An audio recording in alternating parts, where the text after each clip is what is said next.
Okay, good. So first of all, good afternoon all. And now we're going to contemplate the most important aspects we consider within the second block of the toolkit on the effects of darkness on living beings and ecosystems. So, And starting from the biological point of view, we will talk about circadian or biological rhythms as the regulatory basis of many physiological processes of living beings as they respond to the variation of the natural lighting throughout the day. But just as important is natural light as periods of darkness. The night is a time of regeneration for both the animal and plant worlds. So taking into account that 2/3 of animal species are nocturnal, it implies that lunar cycles also play an important role in the vital development of some species, whether it is for their reproduction in dark hours to reduce predation, for orientation, or for the searching for food. Most of life has evolved to adapt to starlight. For example, moths pollinate evening primroses, which open their flowers only at dusk. Amphibians are active at night to protect themselves from dehydration, since they do not tolerate solar radiation and high temperatures well. Other animals have turned nocturnal to avoid human buzz, such as the European brown bear, wild boars, and foxes. This is why species cannot adapt to artificial light, considered a stressful factor that interferes with the rhythms and behavior of humans and animals. Behavior can change within a few decades, but biochemistry cannot, so rather it evolves over 10,000 years. And these aspects affected by darkness are being studied by scatterbiology, setting the importance of dark night skies for all biological species as the foundation of their study. So much so that animals have improved their senses for their best adaptation to the environment. As proof of this, owls use their ears to locate and attack their prey in the dark, and bats use echolocation to catch their prey and orient themselves by emitting ultrasound and reading the echo, as you can see in the image. Other animals use sight to obtain their food, as in the case of grass frogs, toads, and moths, capable of even seeing colors in the dark and guiding themselves through celestial bodies because of their sensitivity of their eyes. In contrast, nocturnal mammals, unlike daytime mammals, have eyes with larger pupils to capture more light. Special species such as deer, owls, and wildcats are more sensitive to light as a consequence of the retroreflective layer behind the retina.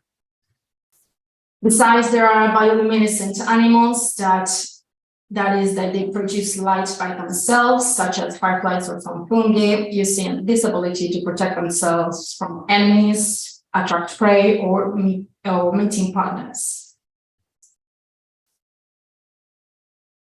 So going in depth into the adaptations of each species that inhabit Europe, we begin with mammals, where we highlight the nocturnal hedgehogs, who rest during the day in areas such as parks and gardens and go out at night in search for their food through their developed sense of smell. In addition, hedgehogs can hear sounds in the ultrasonic range up to 60 kilohertz, compared to less than 20 kilohertz for humans. Another species is the red fox, the only Central European representative of this species. It is mainly a crepuscular animal with nocturnal tendencies in areas where human interference is evident, including the presence of artificial light. Since they have a very good sense of hearing and smell, they can see quite well in low light conditions. Also, we highlight the bat, the only mammal that can fly and whose most widespread species in Europe is the pipistrelle bat, so small that it can fit in a matchbox with its wings folded. Bats can hear sounds up to 40 kilohertz or even higher, and they orient themselves and obtain their prey at night thanks to echolocation, as we said, between a distance range of 1 to 5 meters. In the world of birds, although they tend to be diurnal, they see extremely well and pick up signals in the ultraviolet, mid-spectral, and long-wave ranges. Color perception depends on the species and is important for communication and social interaction. Some species, especially migratory birds, even perceive the Earth's magnetic field. One of these nocturnal species is the nightingale, also called night singer, where only males sing all night long in order to mark territory or reproduce, starting their singing at 11 p.m. and ceasing its melody as soon as they find a mating partner. Another widespread bird in Europe is the blackbird, which also sings its territorial song before dawn and at night as well. Blackbirds in Central Europe leave the breeding area in winter and migrate south, traveling mainly at night or at dawn. Finally, the aforementioned owls, known for their large light-sensitive eyes, although their most important sensory organ is their ears. They can locate sounds from a distance of 60 meters, even in total darkness. It has been observed to cover particularly long distances and fly faster at full moon, probably because prey hides from moonlight.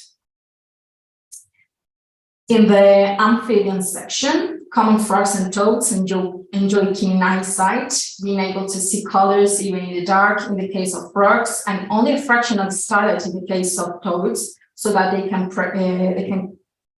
catch their prey. So their activity can be perceived by the choirs they form to court through song, especially in the summer season. In the month of March, both species withdraw from their hibernation place to the spawning waters.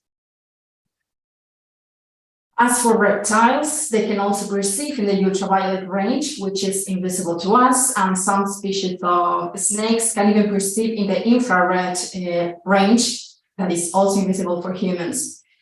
Among the nocturnal species, we find the geckos, small lizards with large eyes, many of which are found in urban areas and hunt insects attracted by artificial light sources at dusk or at night. The twilight time nocturnal wall gecko, as well as the European half-fingered gecko, are widely found in regions of the Mediterranean area, as well as the loggerhead turtle, which has a magnetic sense to orient itself. So we also find nocturnal fish species such as perch and European eels, whose vital functions depend on light, including hatching. Eels in danger of extinction have an excellent sense of smell and also a sense of magnetism to navigate. Eels have been observed traveling distances of more than 5,000 kilometers against the Gulf Stream for an entire year without feeding. And they can also travel considerable distances over moist ground because they can absorb vital oxygen through their skin. In the insect section, they play a crucial role in food webs and are the most important pollinators. Regarding their visual perception, they develop a high temporal resolution. Nocturnal insects are, in principle, capable of seeing colors at night and of navigating by means of celestial bodies, such as butterflies and moths. Fireflies, whose bodies as well as their eggs and cocoon, also glow in the dark through bioluminescence. And field crickets, where only sexually mature males are able to communicate vocally through distinct sound and auditory organs. Most snails and slugs carry out their activity in the darkest moments in mainly humid spaces. They collect all the information they perceive through the senses by sensory cells that are concentrated, especially in their head area, the antenna, and the lips. For example, the great slug has a special characteristic in its way of mating. It takes place at night. The snails chase each other up to a high position, like a branch, and they are lowered with a self-generated string of slime up to 40 centimeters, and mating an intertwined hanging position. So within the plant world, plants need the night to regenerate and develop. Many plants that rely on nocturnal pollinators are noted for their inciting fragrance and brightly colored flowers. Observations show that moths tend to be attracted to bright flowers, especially white, yellow, pink, purple, and all colors with strong UV reflection. Night blooming plants not only attract moths, but also bats, which feed on insects, taking as examples the fence bindweed, the common night violet, and the European pipe violet. Another example of night flower is the common Indian primrose, brought from North America to Europe, which blooms at dusk with great speed and abruptness. About half an hour after the opening of the flower, the branches of the stigma open, then the flowers can be pollinated by other visiting insects. And we finish this blog with fungi, whose mycelia, which is the mass of hyphae that make up the vegetative part of the fungi, grow mainly in the dark. When the tips of the hyphae reach the surface of the substrate exposed to light, the blue components of the light stimulate spore formation. In addition, the hyphae, through electrical impulses, also function as a means of communication between fungi, similar to the communication of trees with the help of their roots or neural networks. There are some fungi that also have the bioluminescent property, thanks to the oxidation of organic molecules catalyzed by the luciferase enzyme, and that possibly uses it as a means of protection against predators and as an aid to propagate spores. Some examples are the honey mushroom and the highly poisonous dark olive mushrooms. So, given the importance of natural night light for the optimal development of certain animal and plant species, it is worth noting the risks posed by artificial light as a cause of disturbances in their way of life, malfunction of their vital processes, or orientation in the environment. Being light pollution one of the main responsible for the global loss of biodiversity. This causes insects to deviate from their trajectory, attracted by artificial lighting, and causing them to continually flutter around until they lose a large amount of energy, becoming easy prey or even dying of exhaustion. It also negatively influences the migration of birds, causing disorientation, loss of energy, or even accidents. I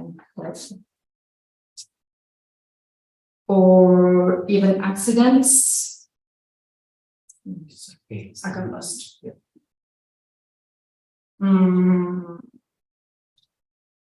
Against the structures that cause their death. Sports facilities, ski resorts, walkways, and mountain passes, mountain refuges are some examples of constructions that can divert the course of these species, including bats, causing the fragmentation and reduction of their habitats. Fishing activity uses artificial light to attract fish for fishing and to guide them onto dams. Similarly, this artificial light encourages species to disappear from the areas they inhabited, such as regular trout, which feeds at night, or the European eel, which migrates at night also. As previously mentioned, sea turtle offspring lose their sense of orientation since they hatch at night and need to guide themselves towards the sea using natural light from the stars, mistaking their trajectory for the reflection of artificial light on the surface of the water and causing their death from exhaustion or accidents. It has been observed that it has been observed that in places illuminated by street lights, more invertebrate predators and scavengers have appeared than in places not artificially illuminated, influencing not only the behavior of these animals, but also the flowering of some plants, which in turn depend on nocturnal pollinators, insects, and the interaction between plants and animals whose behavior has been affected by excessive artificial lighting. Precisely, nocturnal pollination is a key factor in the composition of the vegetation, which cannot be compensated by daytime pollinators. So this artificial lighting influences the sexual propagation of plants. This has also affected the microbial fauna of the oceans, preventing zooplankton from migrating to the sea surface, interfering with the aquatic food chain and deteriorating water quality due to the persistent proliferation of seaweed. So continuing along this line, it is necessary to talk about the changes in the biorhythms of human beings in relation to light and darkness. We're talking about chronobiology, the study of circadian rhythms, which analyzes the temporal organization of physiological processes and behavior patterns in organisms. Circadian rhythms are physical, mental, and behavioral changes that follow a 24-hour cycle and are controlled by melatonin, a hormone that plays an important role in a balanced immune system and healthy sleep. This hormone is secreted by the pineal gland in the darkest hours of the afternoon and night. So exposure to artificial light, especially that emitted by screens and monitor of electronic devices, decreases the release of this hormone for more than 90 minutes, resulting in sleep and optimal rest disturbances, influencing the development of other vital functions. The daily rhythm of life has led people to be classified into two different groups based on their sleep habits. Owls, people who go to sleep at midnight and get up around 10 a.m., and larks, they get up around 5 or 6 a.m. Interestingly, modern economic and social life has been organized almost exclusively around larks, making those classified as owls feel tired and being less productive during the day. So this means that working contrary to your chronotype leads to certain health consequences. For this reason, it is very important to maintain environmental health that affects our own health, to keep natural species guard and away from the influence of humans, so that biological processes can continue their course. In addition, the night sky not only have an influence within the field of biology, but also in the cultural one.